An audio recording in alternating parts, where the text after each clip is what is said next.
हिंदी पुस्तक का पहला अध्याय पढ़ा था, जिसका नाम था तब याद तुम्हारी आती है। अब हमारा दूसरा चैप्टर शुरू होता है, यानी कि हमारा दूसरा अध्याय शुरू होता है, जिसका नाम है कि नकल मत करो। ये हमारे क्या है, ये हमारे अध्याय का नाम है कि नकल मत करो। हमारा अध्याय कौन सा है, हमारा अध्याय है दूसरा, अध्याय का नाम है नकल मत करो। ओके, अब हम इस क्लास शुरू करते हैं इसके बारे में। तो इसमें आपने देखा कि इसमें एक स्टोरी दी हुई है, मैं आपको बताती हूँ उसमें क्या दिया हुआ है। एक गांव में एक गरीब कुम्हार मिट्टी के बर्तन बनाकर अपनी आजीविका चलाता था। मतलब कि एक गांव था, जैसे कि एरिया होता है, एक गांव होता है, आपका भी एक गांव होता है जहाँ आप रहते हो। आप शहर में रहते हो तो वो एक आपका शहर ही हुआ, तो ठीक उसी तरह उनका एक गांव था जहाँ पे एक कुम्हार कौन होता है, मिट्टी के बर्तन बनाने वाला। जो मिट्टी के बर्तन बनाता है उसको हम क्या बोलेंगे, कुम्हार बोलेंगे। तो एक गांव में एक कुम्हार था जो मिट्टी के बर्तन बनाता था और उनको बेचकर अपनी जिंदगी यापन करता था, यानी कि अपनी जिंदगी चलाता था। कुम्हार के घर में एक कुत्ता और गधा था। कुम्हार जो था उसके घर में उसमें कुत्ता और एक गधा था जो कि उसकी घर की देखभाली करता था। घर की रखवाली का काम कुम्हार ने कुत्ते को दे रखा था। जो कुम्हार था ना, उसने उसकी जो घर की रखवाली का काम होता है, घर की जो देख रेख का काम होता है, वो उसने उसके कुत्ते को दे रखा था। कुत्ता बड़ी मुस्तैदी से अपना काम करता है। जो कुत्ता था वो बहुत मुस्तैदी से उसका काम करता है। मुस्तैदी से मतलब होता है सावधानी से। जो मुस्तैदी जो होता है उसको क्या बोलते हैं, सावधानी। तो कुत्ता बहुत सावधानी से उनका काम करता था। कुम्हार बर्तन बनाने के बाद आंगन में सूखने के लिए रख देता था। कुम्हार जो था वो उसके मिट्टी के बर्तन बनाकर उसको आंगन में सूखने के लिए रख देता है। उन बर्तनों को सूख जाने पर कुत्ता वहाँ पहरा देता है। जब वो उसके बर्तन सूखने के लिए रखते हैं तो जो उनका कुत्ता था, जो डॉगी, वो उसकी पहरेदारी करता है, यानी कि उसकी देख रेख करता है। गधे का उपयोग कुम्हार बर्तनों को बाजार ले जाने के लिए करता था। जो गधा था ना, उसका उपयोग कुम्हार बर्तनों को बाजार ले जाने का काम करता था। गधे की पीठ पर लादकर वो अपने बर्तनों को बाजार ले जाता था।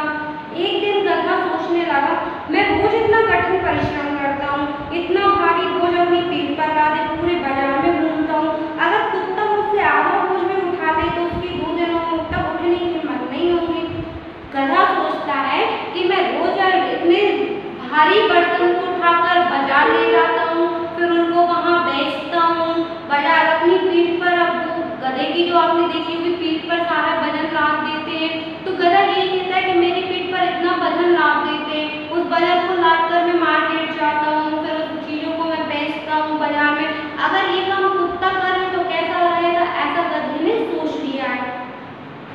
तो फिर वो बोलता है कि हिम्मत नहीं है, इसके बाद भी मुझे मालिक से ना इज्जत मिलती हो ना प्यार मिलता। गधा बोलता है कि मैं इतना काम करता हूँ, उसके बाद भी मेरा जो मालिक है वो मुझे ना तो प्यार करता ना मुझे इज्जत देता है। पूरा दिन वह मुझे डंडे से पीटता है। गधा बोलता है कि मैं इतना काम करता हूँ तब भी मालिक मुझे ना तो प्यार करता ना मुझे इज्जत देता, और मेरी गलती होने पे मुझे डंडे से पीट देता है। रात में भी मुझे बासी खाना खाकर ही पेट भरना पड़ता है। गधा बोलता है और रात में भी मुझे मालिक मेरा बासा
वही किया करूँगा। अब गधा कहता है कि मैं भी वही करूँगा कुत्ते जैसा। मतलब गधे ने सोच के रखा कि जो कुत्ता करता है वही काम मैं भी करूँगा। जैसे ही मालिक लौट कर आएंगे मैं अपनी पूंछ हिलाने लगूंगा। गधा बोलता है कि मालिक जैसे ही काम से लौट के आएंगे तो मैं कुत्ते की तरह अपनी पूंछ हिलाने लगूंगा और जोर जोर से चिल्लाने लगूंगा। मालिक की ओर दौड़ूंगा तो मालिक मुझे प्यार करेंगे। कुत्ते की नकल करने पर मालिक मुझे भी प्यार करने लगेंगे। ऐसा गधा सोचने लगा। आज शाम जैसे ही कुम्हार घर लौटा, गधा जोर जोर से रेंगता हुआ कुम्हार की ओर दौड़ा। जैसे ही शाम हो गई तो कुम्हार जो था वो घर पे वापस लौट के आया अपना काम करके। तो जो गधा था वो जोर जोर से चिल्लाने लगा, क्योंकि उसको तो कुत्ते की नकल करनी थी। कुत्ते तो देखकर चिल्लाते हैं, भौंकते हैं, तो वो भी गधा भी देखकर चिल्लाने लगा। अब चिल्लाने के बाद में मैं रेंगते हुए कुम्हार की ओर दौड़ा और वो चिल्लाते हुए कुम्हार के पास चला गया। कुम्हार घबरा कर पीछे हटने लगा। अब जो कुम्हार था वो घबरा गया कि गधा इतनी तेज तेज क्यों चिल्ला रहा है, और वो घबरा कर पीछे की ओर भाग गया। कुम्हार उसे लगा कि गधा पागल हो गया। उसके पास पहुंचकर गधा पिछले पैरों पे खड़ा हो गया। उसको क्या लगा कुम्हार को कि आज तो गधा पागल हो गया, क्योंकि गधा अपने दोनों पैरों पे खड़ा हो गया। आपने देखा होगा कुत्ते भी जब अपने दोनों पैरों पे खड़े हो जाते हैं, तो गधा भी अपने दोनों पैरों पर खड़ा हो गया। कुम्हार ने सोचा हो ना हो गधा उस पर हमला करने जा रहा है। अब कुम्हार सोचता है कि ये दो पैरों पे खड़ा हो गया तो ये तो मुझ पर हमला कर देगा, यानी कि ये तो मुझे मार देगा, क्योंकि वो अपने दोनों पैरों पे खड़े, गधे तो अपने पैरों पे खड़े होते ही नहीं है। तो कुम्हार ने सोचा कि अरे ये तो मेरे पे हमला कर देगा, ये तो मुझे मार देगा, मेरी पिटाई कर देगा। इसलिए उसने लपलपाकर एक मोटा डंडा उठाया और गधे की पीटना शुरू कर दिया। अब मालिक घबरा गया, जो कुम्हार था वो घबरा गया। उसने क्या सोचा कि गधा आकर मुझे मार रहा है, तो उसने क्या करा, एक मोटा सा डंडा उठाया और डंडे को उठा के गधा की खूब पिटाई करी। उसने खूब पिटाई करी। उस दिन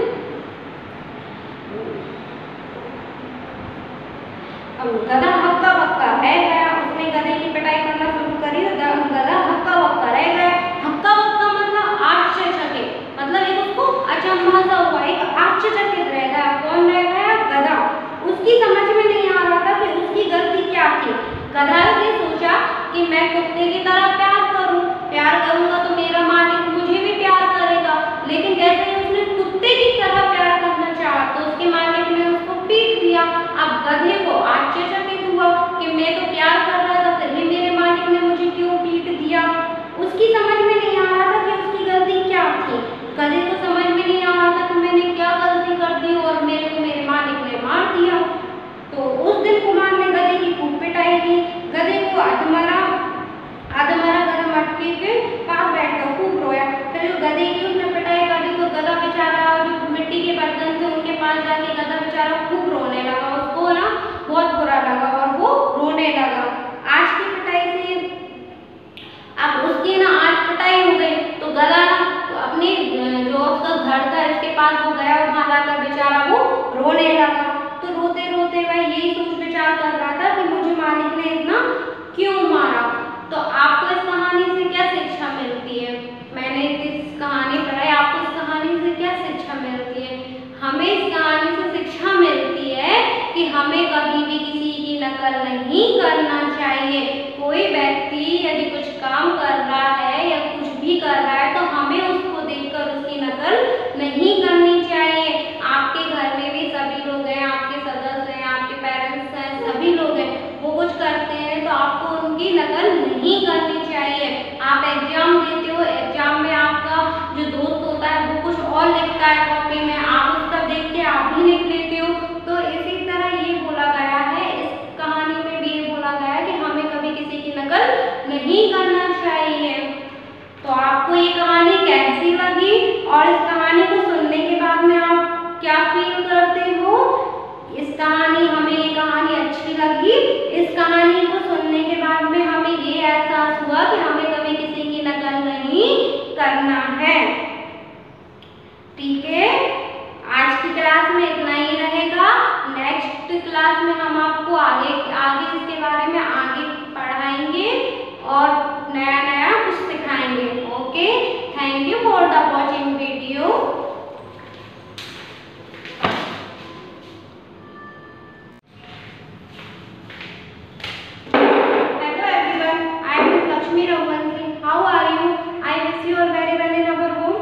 M a Hindi teacher and I teach you. So let's start, शुरू करते हैं। पिछली क्लास में मैंने आपको हिंदी पुस्तक का पहला अध्याय पढ़ा था। इस क्लास में मैं आपको हिंदी पुस्तक का दूसरा अध्याय अध्ययन कराऊंगी। हमारी क्लास 4th है, मैंने ऊपर डाल रखा है, मेरी क्लास 4th है। चैप्टर नेम हमारा दूसरा है एंड चैप्टर नेम हमारी जान बचानी थी। तो आइए हम इसके बारे में पढ़ते हैं कि इस चैप्टर में क्या दिया हुआ है। अच्छा, आपका दूसरा चैप्टर है जान बचानी थी। इसमें आप देखो एक कहानी दी हुई है, एक कहानी है, उस कहानी में एक राजा है और वो चित्रकारी करता है। तो आइए हम इस कहानी में पढ़ते हैं कि इस कहानी में क्या दिया हुआ है। ठीक है, तो मैं स्टार्ट करती हूँ। एक राजा था, उसका नाम था सूरसेन। वह चंद्रनगर पर राज करता था। एक राजा था, उसका नाम था सूरसेन और वह चंद्रनगर पर राज करता था, यानी कि चंद्रनगर उसका राज्य था, उसका एरिया था, जहाँ उसका शहर था, जहाँ वो रहता था, जहाँ वो राज करता था। राजा को चित्रकारी का बड़ा शौक था। राजा को चित्रकारी यानी कि पेंटिंग करने का बड़ा शौक था। आप लोगों को भी पेंटिंग करने का शौक है ना? ठीक उसी तरह राजा को भी पेंटिंग करने का शौक था। एक बार वह शिकार खेलने गया। एक बार राजा शिकार पर गया। शिकार आप जानते हो किसको कहते हैं?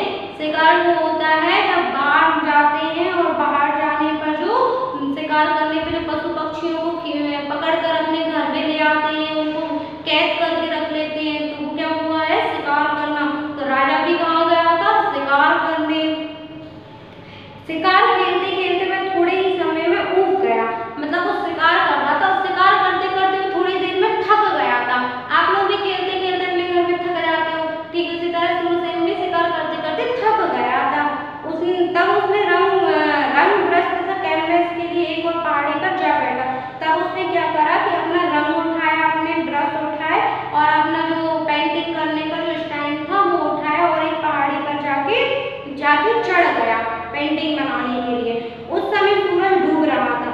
उस समय जो हमारा सूरज है ना, हमारा सूरज डूब रहा था, यानी कि शाम हो गई थी, शाम को सूरज डूब रहा था। पहाड़ी के ऊपर से ये दृश्य बड़ा मनोरम लगा। पहाड़ी पे जब वो राजा ने देखा कि सूरज डूब रहा है पहाड़ के ऊपर के, तो उसको ये दृश्य जो था ना, ये पूरा दृश्य देखने में बहुत अच्छा लग रहा था। राजा इसको कैनवास में उतारने लगा। राजा जो पूरा दृश्य था ना, ये पूरी जो पेंटिंग जो सूरज निकल रहा था, वहाँ पे पहाड़ के ऊपर चढ़कर जो पेड़ पौधे लहरा रहे थे, जहाँ से सूरज डूब रहा था, तो वो ये सारा उसने सोचा कि मैं आज इन्हीं का पेंटिंग करता हूँ, इसी की मैं पेंटिंग बनाकर देखता हूँ। जल्दी उसने अपना चित्र पूरा कर लिया और राजा ने अपना चित्र पूरा कर लिया। जो उसको बनाना था वो उसने बना लिया। वह चित्र वास्तविक चित्र से कम सुंदर नहीं लग रहा था। वह जो चित्र उसने बनाया था वो जो सचमुच का जो सूरज था ना, सेम उसी की तरह लग रहा था, उससे कम नहीं लग रहा था। राजा विभिन्न कोणों से उस चित्र को निहारने लगे और राजा उसको बहुत ही प्यार से उसको चित्र को देखने लगे। चित्र को ध्यान से देखते देखते वह एक कदम पीछे हटता गया और पहाड़ी के बिल्कुल किनारे पे आ गया। जब राजा उस चित्र को देख रहा था तो उसको देखते देखते वो बिल्कुल एक पहाड़ जो किनार रहती, पहाड़ के किनारे वाला एरिया, उसके पास आ पहुंचा। उसी समय एक गड़रिया बालक अपनी भेड़ों को चराकर लौट रहा था। जब वो एक बालक था, वो भी अपनी बकरियों को, अपनी भेड़ों को चराने के लिए, मतलब अपनी जो भेड़ों को बाहर खिलाने के लिए ले गया था। तो वो उसी समय जब राजा पहाड़ी के किनारे आ गया था, तभी वो बालक वहां से निकलकर चला गया। उसने देखा कि राजा पहाड़ी के एकदम किनारे पर है। गड़रिया बालक ने देखा कि ये राजा तो पहाड़ के बिल्कुल किनारे हैं और किसी भी समय ये नीचे गिर सकते हैं। राजा को आवाज देने पर उसको चौंक कर नीचे गिर जाने का खतरा है। जब राजा को अपन आवाज देंगे तो वो चौंक जाएंगे और चौंक कर शायद हो सकता है वो नीचे भी गिर जाए। बालक ने तुरंत एक उपाय सोचा। बालक ने तुरंत सोचा कि मैं कुछ करता हूँ राजा को बचाने के लिए। वह राजा के चित्र की ओर उस मुर्दा में दौड़ पड़ा जैसे उसे फाड़ने ही वाला हो। तो उसने क्या करा कि राजा ने जो चित्र बनाया था, तो बालक उस चित्र की ओर दौड़ कर गया और उसको राजा को ऐसे बताने लगा कि मैंने उस चित्र को फाड़ दिया, जबकि उसने फाड़ा नहीं था। ये तुम क्या कर रहे हो? राजा जोर से चिल्लाते हुए बोला कि ये तुम क्या कर रहे हो? वहीं रुक जाओ। राजा ने उस बच्चे से बोला कि तुम क्या कर रहे हो, वहीं रुक जाओ। राजा गड़रिया बालक का इरादा समझकर चिल्लाए और चिल्लाकर वो उसके पास आए, किंतु लड़का रुका नहीं, वहीं उसी तरह भागता हुआ चित्र के पास पहुंचा। पर लड़का राजा की आवाज सुनकर भी नहीं रुका और वो उस चित्र की ओर भागकर चला गया। उसने चित्र को फाड़ डाला। अपने चित्र की ये हालत देखकर राजा को त्योरियां चढ़ गई। मतलब उसने जो हरकत करी थी, वो हरकत करने के बाद में ना राजा को देख के उन्हें खूब गुस्सा आया कि मेरी इतनी मेहनत से बनाई हुई पेंटिंग इस बच्चे ने फाड़ दी। लड़के के पास तेजी से पहुंचकर राजा ने उसको गाल पर एक जोर का तमाचा लगाया। राजा को गुस्सा आ गया था कि उस बच्चे ने उसकी पेंटिंग फाड़ दी, तो राजा ने गुस्से में क्या करा, उस बालक की गाल पर जोर से एक तमाचा मार दिया। मूर्ख बालक, तूने मेरे बनाए चित्र को फाड़ने का साहस कैसे किया? राजा बोलते हैं कि पागल लड़के, तूने मेरे चित्र को कैसे फाड़ दिया? राजा क्रोध से चिल्लाने लगा। राजा गुस्से में बहुत तेज चिल्लाने लगे। महाराज, बालक हाथ जोड़कर बोला, जो गड़रिया बालक था जिसने वो पेंटिंग उनके फाड़ने के लिए जो दौड़कर आया, वो हाथ जोड़कर बोलता है, मैंने तो मात्र आपके जीवन की रक्षा की है, कि प्रयास किया है, कृपया मुझे पीछे मुड़कर देखिए। बालक बोलता है कि मालिक, मैंने तो आपके जीवन बचाने का प्रयास करा है। अगर आपके मैं चित्र की ओर भागकर नहीं आता तो आप पहाड़ी से नीचे गिर जाते, क्योंकि आप तो पहाड़ी के बिल्कुल किनारे पर थे। यदि आपने राजा एक कदम में हटाता तो वह पीछे गिर जाता, और पीछे गिर जाता तो राजा पहाड़ियों से नीचे आ जाता। तो बालक बोलता है कि मेरे पास तो कोई और उपाय ही नहीं था। अगर मैं आपको आवाज लगाता तो आप सुनकर हड़बड़ा जाते, नीचे गिर जाते, इसलिए मैंने ये ऐसे करके दिखाया ताकि आप मेरी तरफ भाग कर आ जाए। बालक की ये बात सुनते ही राजा को चौंक कर पीछे देखा। जैसे ही उन्होंने बालक की ये बात सुनी तो राजा ने चौंक कर पीछे देखा, यानी कि जल्दी से उन्होंने पीछे की तरफ देखा जिस स्थान पर वह खड़े थे। जहाँ पर वो खड़े होकर पेंटिंग बना रहे थे, राजा ने वहीं देखा, वहां से गिर जाने पर उनकी मृत्यु हो जाती। अगर वो पहाड़ी से नीचे गिर जाते तो उनकी मृत्यु हो जाती, वो मर जाते। अपनी जान बचाने के लिए राजा ने बालक को धन्यवाद दिया। अब उन्होंने बालक जो था, अगर वो ऐसा नहीं करता तो राजा की जान चली जाती। तो राजा ने उस बालक को धन्यवाद बोला क्योंकि उसने राजा की जान बचाई थी। वह उस बालक को अपने साथ राजधानी ले गया और बड़े होने पर राजा ने उसे मंत्री बना लिया। वो जो बालक था ना, राजा उसको लेकर अपने साथ अपने राज्य में चला गया और उसको बालक के साथ ही रहने लगा। और जब वो बालक बड़ा हो गया तो उन्होंने उसको उसका मंत्री बना लिया और बालक की समझदारी से उस राजा की जान बच गई। तो आपको इस कहानी में क्या समझ में आया? इस कहानी से आपको क्या सीखने को मिलता है? इस कहानी से हमें ये सीखने को मिलता है कि हम अपनी समझदारी से, अपनी सूझबूझ से हम किसी का भी अच्छा काम कर सकते हैं।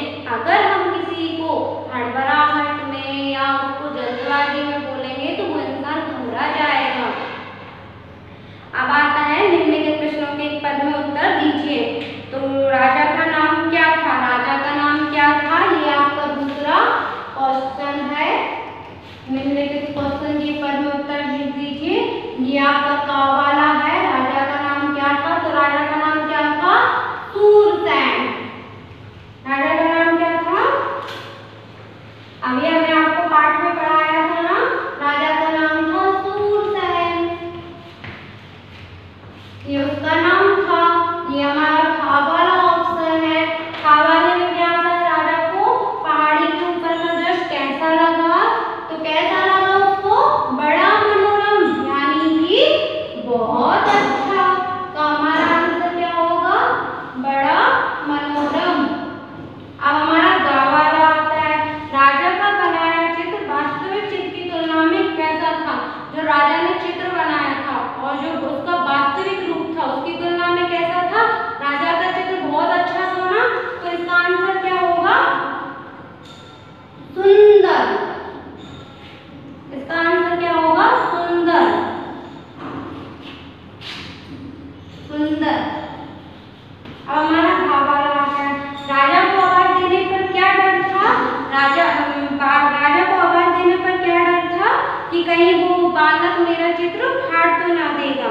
राजा को आवाज देने पर क्या डर था कि बालक मेरा चित्र फाड़ तो नहीं देगा।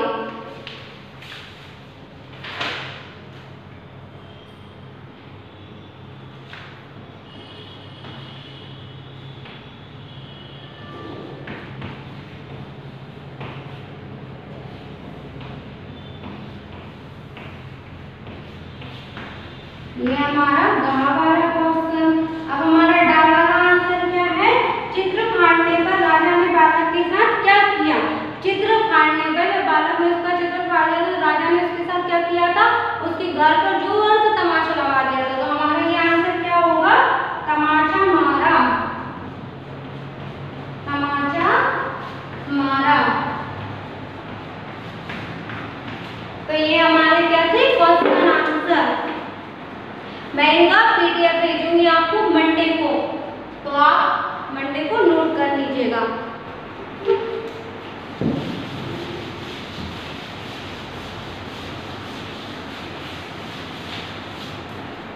आज की क्लास में बस इतना ही रहेगा।